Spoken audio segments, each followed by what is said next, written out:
কিছু ব্যথা শব্দে প্রকাশ করা যায় না,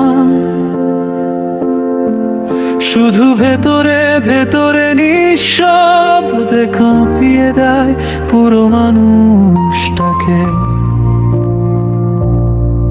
সেদিন পুরো শরীর কেঁপে উঠেছিল যখন জানলাম আমি একা নই, আমার অজান্তেই তার পৃথিবীতে আরেকজন ছিল। হঠাৎ করে বুকের ভেতরটা শূন্য হয়ে গেল, শ্বাস নিতে কষ্ট হচ্ছিল, মনে হচ্ছিল কেউ নিঃশব্দে আমার ভেতরে সব আশা ভেঙে দিচ্ছে।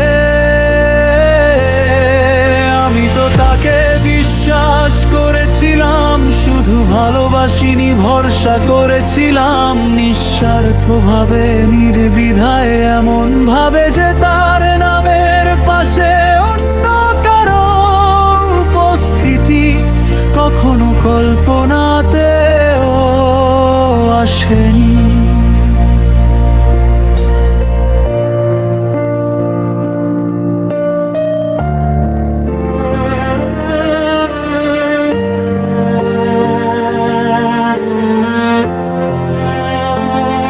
সে হয়তো অন্য কারো সঙ্গে হেসেছে, ঘন্টার পর ঘন্টা কথা বলেছে, সময় কাটিয়েছে স্বাভাবিকভাবে।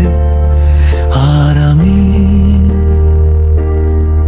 আমি তার একটা ছোট্ট মেসেজের অপেক্ষায় পুরো দিন পার করেছি।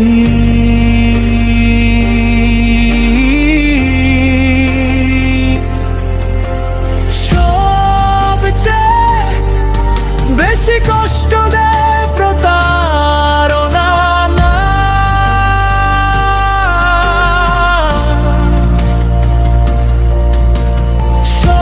সবচেয়ে বেশি কষ্ট দেয় নীরবতা।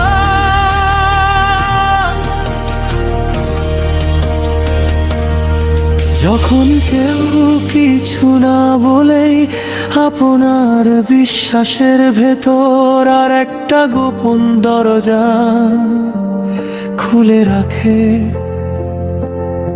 সেদিন বুঝেছি কেউ পাশে থাকলেই সে আপনার হয়ে যায় না। কিছু মানুষ জীবনে আসে, ভালোবাসা হয় না, শুধু অভ্যাস হয়ে। এখনো মাঝে মাঝে বুকটা ভারী হয়ে আসে, অকারণে চোখ ভিজে যায়, কিন্তু চুপ করে থাকি, কারণ কিছু কষ্ট আছে যেগুলো বলার ভাষা থাকে না, শুধু অনুভব করার নীরবতা থাকে। আমি শুধু তাকে হারাইনি, আমি হারিয়েছি নিজে একটা অংশ, যে অংশটা বিশ্বাস করতো ভালোবাসা মানে নিরাপত্তা, নিশ্চিন্ততা। একজন মানুষই পুরো পৃথিবী। একটা সত্য খুব গভীর ভাবে শিখেছি, সব ভালোবাসা ঝগড়ায় শেষ হয় না, চিৎকার ভাঙে না, অভিযোগে থামে না।